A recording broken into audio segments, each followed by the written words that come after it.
Olá! Estamos começando a videoaula do curso Controle Social das Contas Públicas, do projeto TCE Educação e Cidadania. Essa aula foi preparada pelo professor Hélio Leitão.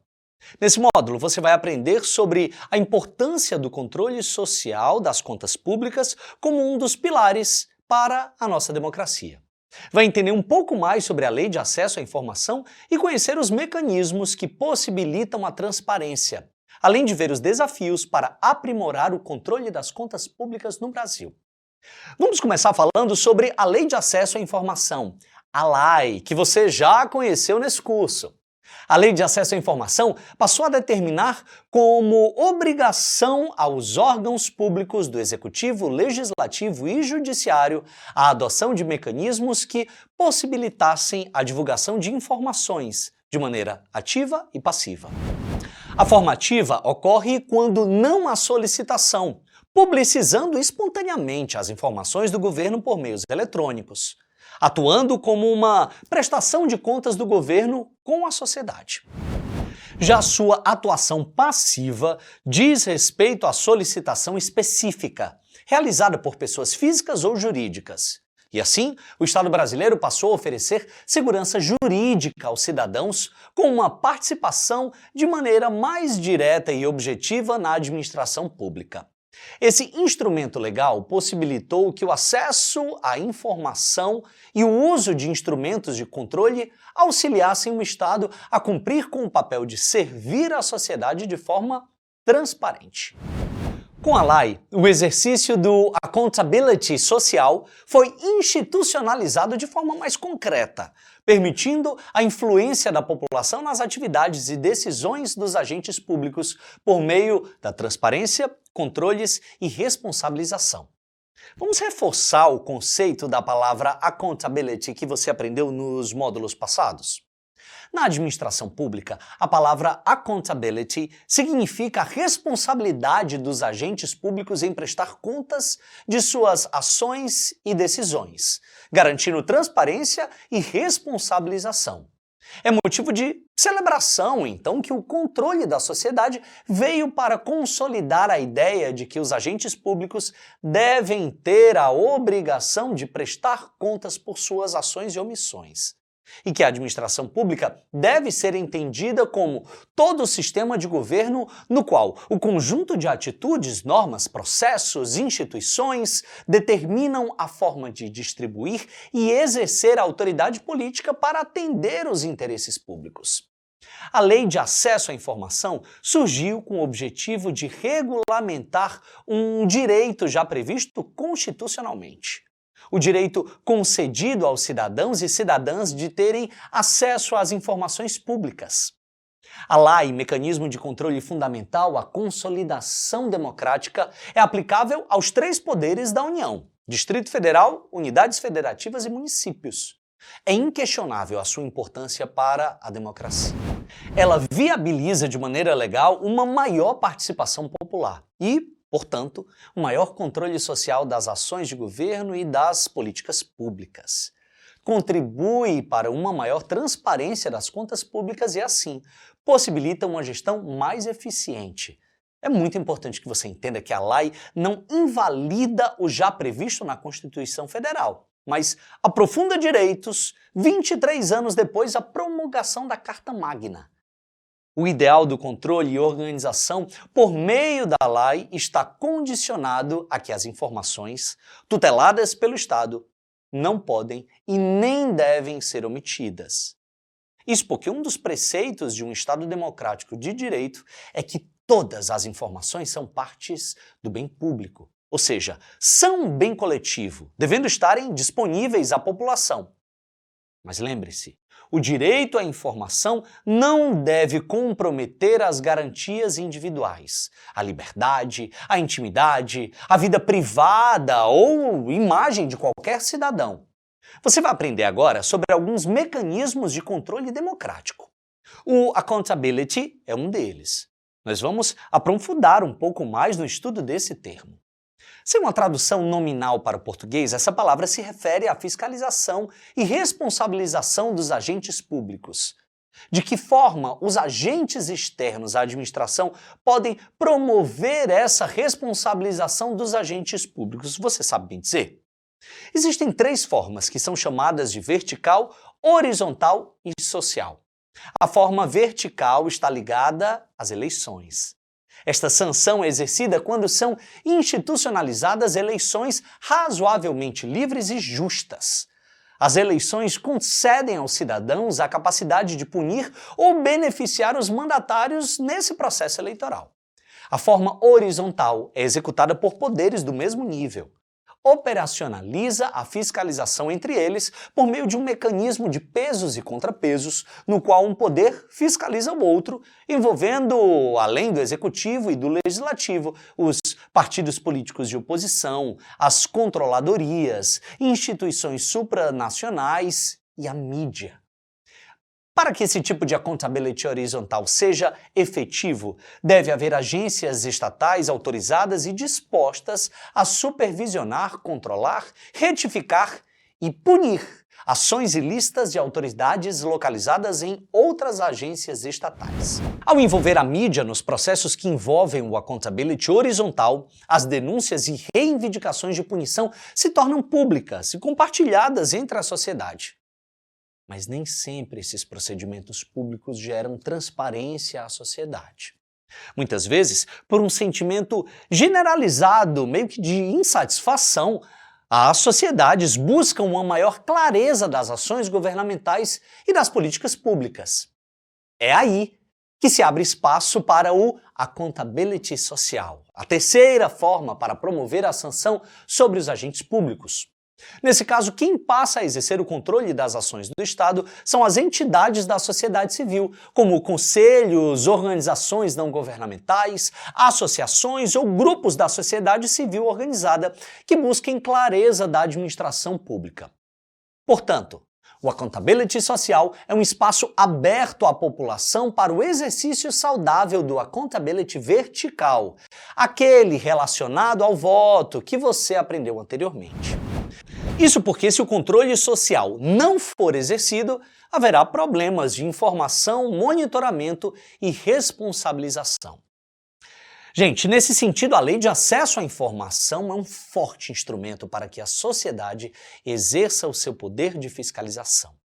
A vigilância por parte da população sobre os agentes públicos, sejam eles atuantes em cargos eletivos ou não, aumenta a capacidade de eficiência das instituições e do caráter público do Estado. E nessa relação entre o accountability social e a Lei de Acesso à Informação, as ineficiências e mesmo as ausências das políticas públicas podem ser mapeadas. Também é possível monitorar a ação dos agentes atuantes nessas estruturas. Essa estreita ligação entre a lei e o mecanismo do accountability permite ao povo o poder de fiscalizar, medir e punir políticas, atores e gestões ineficientes. Isso é muito importante. Implementada a cultura da transparência e da prestação de contas, as políticas mal desenvolvidas e os atos ilícitos ou irregulares de agentes terão a possibilidade de serem, entre aspas, punidos por efetivamente quem detém o poder democrático, ou seja, toda a sociedade. Dessa maneira, o engajamento da sociedade civil em organizações é um dos mecanismos para o exercício dessa responsabilização. As organizações da sociedade civil, que por meio de conselhos e associações, ou mesmo outros tipos de organização, atuam a partir das informações recebidas e coletadas, ampliam o espaço da cidadania democrática. E mais importante, não limita a ideia da participação da sociedade apenas ao exercício democrático do voto. A legitimidade dessa participação é operacionalizada quando a sociedade tem o acesso ao funcionamento do Estado e o poder constitucional de se organizar para exercitar sua fiscalização e monitoramento. Por isso, elevar o nível de transparência pública é uma das mais importantes tarefas da administração pública em um ambiente democrático. São muitos os desafios em relação ao controle das contas públicas no Brasil. Sem dúvida, um dos grandes complicadores é a criação de uma cultura de controle. que a população possa entender a importância desse controle. Um dos objetivos deste curso, que chega ao fim com este módulo, é justamente disseminar informações para que os cidadãos entendam que, em uma sociedade democrática, o exercício da cidadania não se restringe apenas ao dever de votar a cada eleição. Muito além do voto. Controlar como os gestores públicos aplicam os recursos oriundos dos impostos cobrados da população é outra condição essencial ao exercício da cidadania. De fato, existem muitos desafios que precisam ser enfrentados pelos poderes responsáveis por criar as normas e também por aqueles responsáveis por fiscalizar a sua aplicação. Podemos citar, por exemplo, a busca pelo equilíbrio entre punir e orientar. Dito de outra forma, devemos indagar sobre até que ponto as funções punitivas e as de orientação são harmônicas ou contraditórias. Bom, vejamos um exemplo. Se um gestor público desviou milhões de reais, não é possível pedir para que um tribunal o oriente a não fazê-lo novamente. Por outro lado, não é razoável que se puna com um rigor excessivo um gestor que cometeu um mero erro formal na prestação de contas. Uma maior rapidez na tramitação processual e julgamentos é fundamental. Racionalizar os trâmites processuais na busca de uma maior velocidade é tema da ordem do dia, desde que isso não implique sacrifício das garantias constitucionais, da ampla defesa e do contraditório. O uso de portais da internet para disponibilização de informações públicas no Brasil teve início lá em 1998. Representou um marco na transparência das contas públicas. Esse instrumento obrigou o Tribunal de Contas da União, por exemplo, a criar uma homepage com o título Contas Públicas, divulgando diversas informações de natureza contábil, financeira e orçamentária. Gente, até os dias de hoje, 25 anos depois da promulgação daquela lei, a informatização dos sistemas, que ganhou muito impulso durante a pandemia, continua sendo um grande desafio para a permanente otimização dos processos de controle das contas públicas. O acesso à informação exige o desenvolvimento de redes de telecomunicação, principalmente o acesso democrático a elas. Nesse sentido, não podemos deixar de citar também a educação digital da população. Isso é, a sua capacitação para o uso desses novos meios de comunicação. A lei foi um grande passo dado pelo Brasil para normatizar e garantir o acesso às informações públicas. Mas ela também precisa superar uma série de desafios. Vamos conhecer alguns deles? A falta de organização, planejamento e sistematização das informações de cada área. A limitada capacidade de resposta em caso de aumento significativo da demanda por informações. A baixa interoperabilidade dos sistemas e bancos de dados das diferentes áreas e até mesmo dentro de um mesmo órgão. A baixa confiabilidade das bases de dados existentes, motivando temores de que os erros dos sistemas venham a ser utilizados de forma inadequada e danosa para o Estado ou para o governo. A carência de recursos humanos destinados ao atendimento das solicitações de dados e informações. Bom, são muitos desafios, não é mesmo? Com o fim da ditadura militar instalada no país em 1964, inaugurada em 1988 uma nova ordem constitucional com a chamada Constituição Cidadã, o Brasil se alinha à tendência dominante nas democracias do mundo. O Brasil adota o princípio da publicidade, a transparência passa a ser a regra dos negócios públicos. E o cidadão só poderá exercer plenamente a cidadania, podendo fiscalizar a atuação dos seus representantes, podendo fiscalizar e cobrar dos gestores públicos. É uma regra, a adoção da regra da chamada, como se diz hoje, accountability, a capacidade que se tem de aferir a eficiência, a lisura dos negócios e serviços públicos.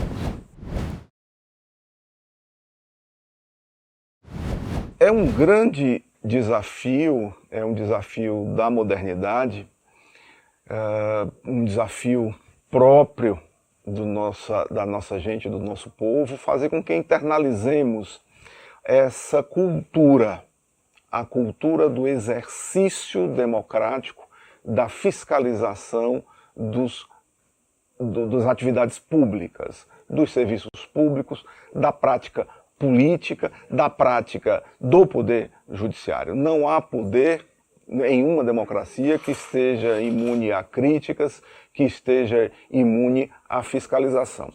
Agora, nós sofremos um hiato democrático. Nós vivemos 20 anos apartados da vida pública, apartados da vida política, quando se instaura no Brasil a ditadura militar em 1964 e que se estende até 1985,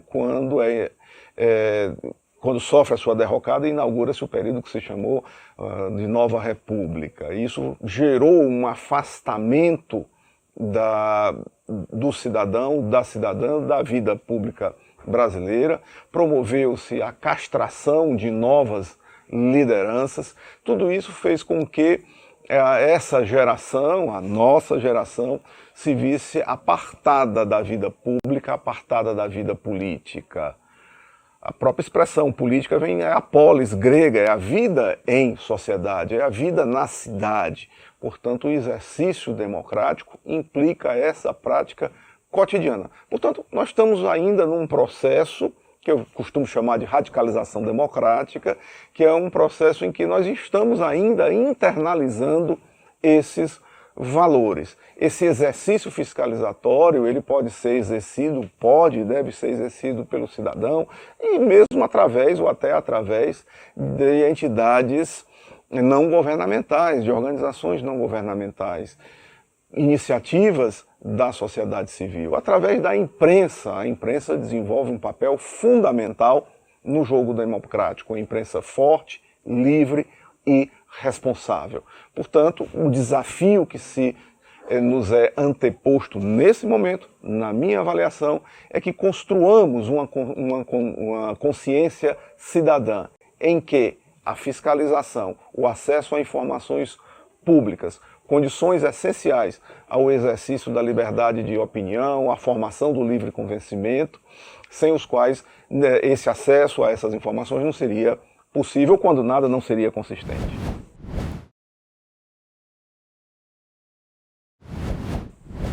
O primeiro grande desafio, como já coloquei aqui, é a formação de uma cultura cidadã, em que possamos voltar os olhos para a coisa pública, para que possamos exercer, ou nos convençamos da necessidade do exercício da fiscalização, do controle social dos organismos de poder do Estado.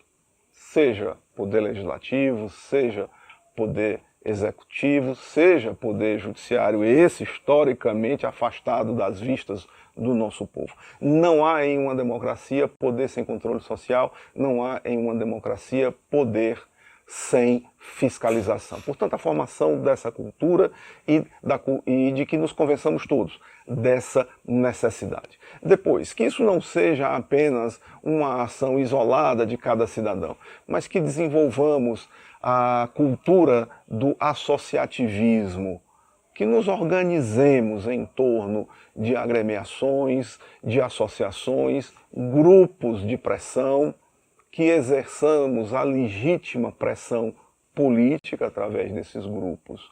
Esses grupos de pressão são um fenômeno da modernidade, que se agregam em torno de interesses muito específicos, grupos de interesses, seja na questão ambiental, seja na questão do consumidor, a questão consumerista, enfim, grupos de interesse que possam exercer a legítima pressão política. Agora, tudo isso somente é possível se a cidadania tiver, para que possamos exercer esses controles, se a cidadania tiver acesso à informação. E isso remete a esse processo que se inicia com a Constituição de 88, a adoção da regra da transparência, a regra da publicidade, ganha aprofundamento com a Lei de Acesso à Informação. Sem acesso às informações públicas, confiáveis, facilmente acessíveis, nós não poderemos exercer, a sociedade civil não poderá exercer esse controle, o que é fundamental para a prática democrática, para o fortalecimento do Estado de direito, para o aperfeiçoamento dos serviços públicos, para o bom emprego dos dinheiros públicos. Portanto, é fundamental a formação de uma cultura de associação, para que juntos se possa exercer com mais eficiência esse poder fiscalizatório e o poder de pressão dele decorrente.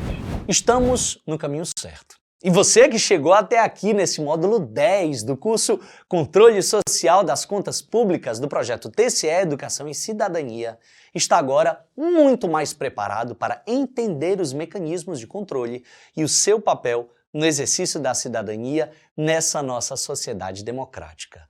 Não deixe de estudar o fascículo deste módulo que contém informações mais detalhadas sobre esse tema. Eu vou ficando por aqui. Um grande abraço, tchau, tchau.